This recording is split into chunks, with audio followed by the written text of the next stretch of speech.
always thought and believed that change is the new normal. But what is your change and what is your new normal? Now, the reason why I am asking this, it's because to us, new normal is just copying what other group or people are doing. Now, friends, don't get me wrong.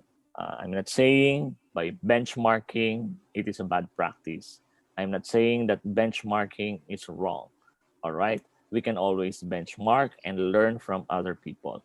But what I am trying to point out is this: is our new normal something that is designed for us, something that is suited for us, so that we can take advantage of our environment and explore the opportunity that is ahead of us?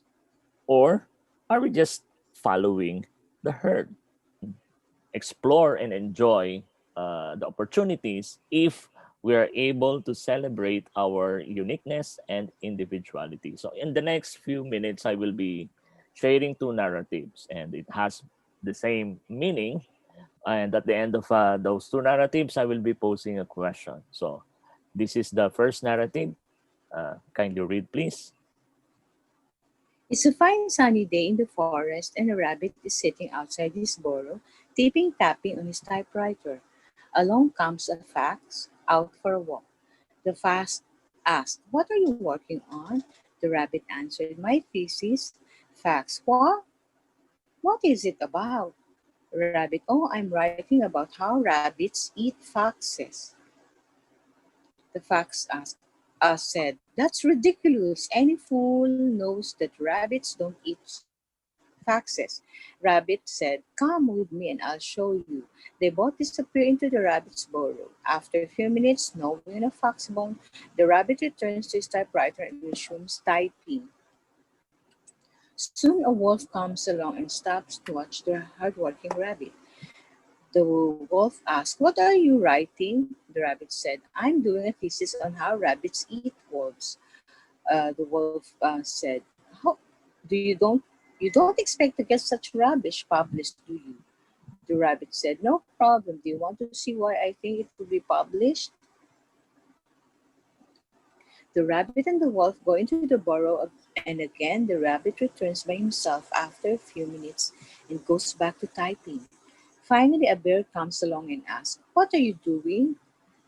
"I'm doing a thesis on how rabbits eat bears." The bear, "Well, that's absurd." Rabbit, "Come into my home and I'll show you."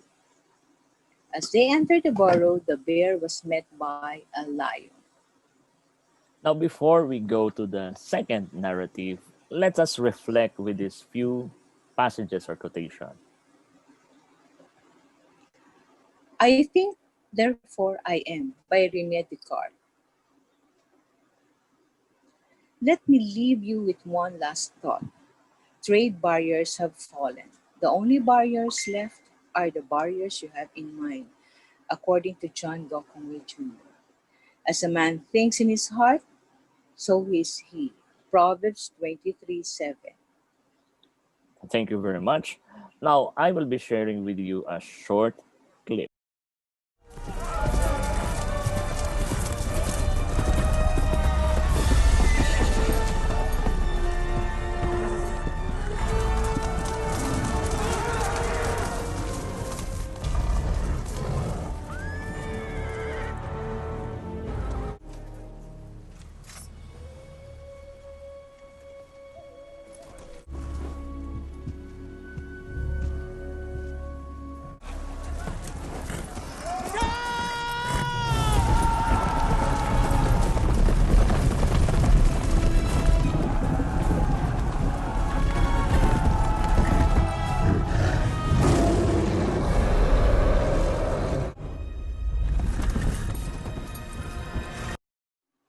Now, this is my question.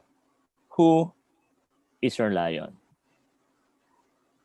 To some people, their lion is their connection. It can be political, business, or even religious leaders. Now, to other people, they are their own lion because they rely on their academic accomplishments, their certifications, and even other achievements. And still to others, their lion is the supernatural. the Creator, and it is anchored on their faith. Now, going back to this image, more or less you will be able to gauge the lions that you are following. And whether if you belong to the herd, you're creating your own herd, or whether you are validating your accomplishment based on your uniqueness and individuality rather than what somebody else has have set before you for you to follow. Now, before we enter the new year, this is the best time to sit down, reflect, turn off the noise, and just observe and look at where we are and evaluate where we are heading. And it's about time to seriously think of our objectives and goals. Whose goal was it? Is it somebody else's goal that was passed on to you? Or is it your goal because it is you saw the opportunity based on your unique gifts, your purpose in life, and the community where God has placed you? So people, again, allow me to pose this question before you. Who is your lion? Have a wonderful celebration and stay safe, wonderful people. Mabuhay and God bless you.